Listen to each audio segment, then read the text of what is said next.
ये कहानी है 1938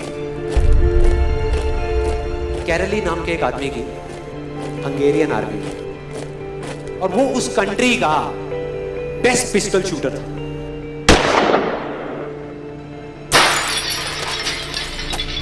जितनी भी नेशनल चैंपियनशिप्स हुई थी उस कंट्री में, उसको वो जीत चुका था।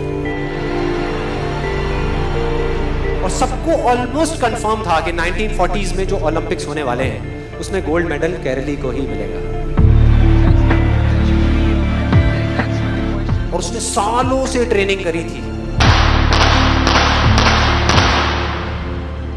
उसका एक ही सपना था, एक ही फोकस था कि मुझे अपने इस हाथ को दुनिया का बेस्ट शूटिंग हैंड बनाना है, बेस्ट बनाना है, बेस्ट बनाना है। और वो कामयाब हो गया, उसने बना लिया बेस्ट शूटिंग हैंड। सिर्फ 2 साल का फर्क था। 1938 में एक आर्मी का ट्रेनिंग कैंप चल रहा था। क्योंकि वो आर्मी में था तो एक एक्सीडेंट हो गया। उसके उसी हाथ में जिससे उसने गोल्ड मेडल जीतना था, उसमें एक हैंड ग्रेनेड फट गया और वो हाथ चला गया। जो उसका सपना था, जो फोकस था, सब खत्म।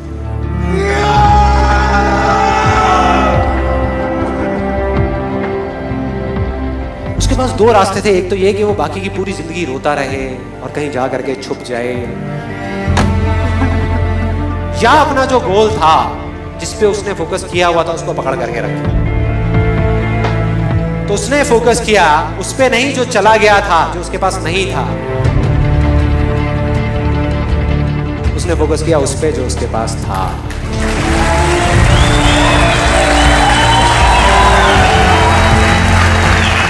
जो उसके पास था। और क्या था उसके पास में? एक लेफ्ट हैंड, एक ऐसा हाथ जिससे वो लिख तक नहीं सकता था। 1 महीने तक उसका हॉस्पिटल में इलाज चला इस हाथ के लिए। और सही 1 महीने बाद अपनी ट्रेनिंग शुरू कर दी इस हाथ की।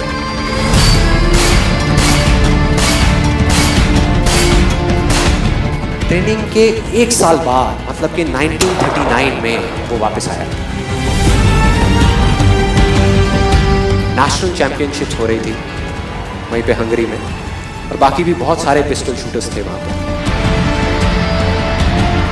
उन्होंने जा करके उसको कांग्रेचुलेट किया, कहा कि यार देखो ये होता है जज्बा, ये होती है स्पोर्ट्समैन स्पिरिट, कि इतना सब कुछ होने के बाद भी तुम यहां पर आए हो हमको देखने के लिए और हमारा हौसला बढ़ाने के लिए। किसी को नहीं पता था कि वो 1 साल से अपनी ट्रेनिंग कर रहा था लेफ्ट हैंड की। और उसने जवाब दिया, मैं यहां पर तुम्हारा हौसला बढ़ाने नहीं आया, तुम्हारे साथ कॉम्पीट करने आया हूं, तुमसे लड़ने आया हूं, तैयार हो जाओ। और कंपटीशन हुआ। बाकी सब वहां पर जितने भी लोग थे वो कॉम्पीट कर रहे थे अपने बेस्ट हैंड से। ये कॉम्पीट कर रहा था अपने ओनली हैंड से, ओनली हैंड से। कौन जीता? The man with the only hand, केरली जीत गया। लेकिन वो यहां नहीं रुका। उसका गोल क्लियर था कि मुझे इस हाथ को इस कंट्री का नहीं, इस पूरी दुनिया का बेस्ट शूटिंग हैंड बनाना है। उसने अपना सारा फोकस उठा करके डाला 1940 पे, जब ओलंपिक्स होने वाले थे। लेकिन 1940s के ओलंपिक्स कैंसिल हो गए वर्ल्ड वॉर की वजह से।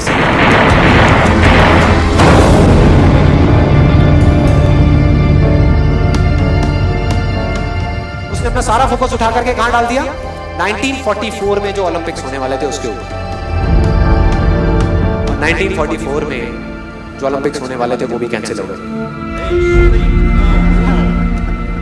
वर्ल्ड वॉर की वजह से। फिर से कैंसिल।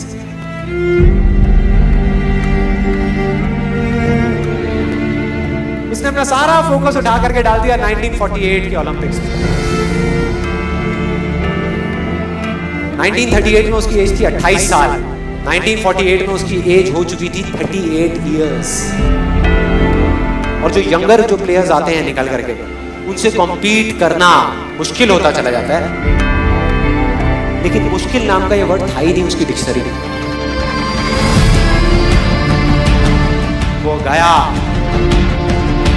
पूरे वर्ल्ड के बेस्ट शूटर्स आए हुए थे जो अपने बेस्ट हैंड से कॉम्पीट कर रहे थे, और ये अपने ओनली हैंड से कॉम्पीट कर रहा था। और कौन जीता? The man with the only hand.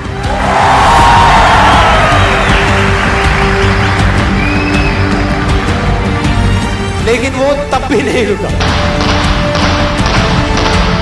1952 Olympics, दोबारा कॉम्पीट किया उसने, और इस बार गोल्ड मेडल कौन जीता? गैरल ली। 4 साल बाद दोबारा से, और पूरी की पूरी हिस्ट्री को बदल करके रख दिया ओलंपिक्स। इस पर्टिकुलर कंपटीशन में उससे पहले किसी भी एथलीट ने लगातार 2 गोल्ड मेडल्स नहीं जीते।